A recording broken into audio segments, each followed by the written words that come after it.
A Darfur refugee representative told the Associated Press this past week that the U.S. Special Envoy to Sudan is not welcome in Darfur's refugee camps because he has downplayed the scope of the crisis there. U.S. Envoy Scott Gration began his fifth trip to Sudan this week and plans to visit the refugee camps in the western region of Darfur to assess the humanitarian situation.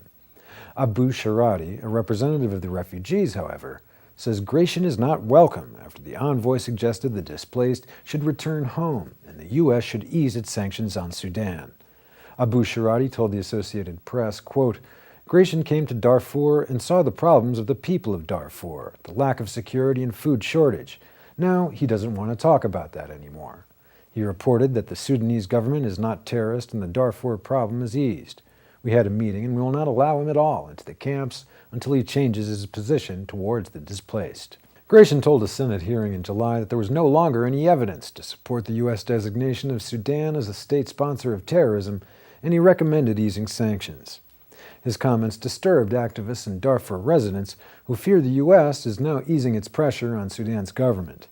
UN officials say the war has claimed at least 300,000 lives from violence, disease, and displacement.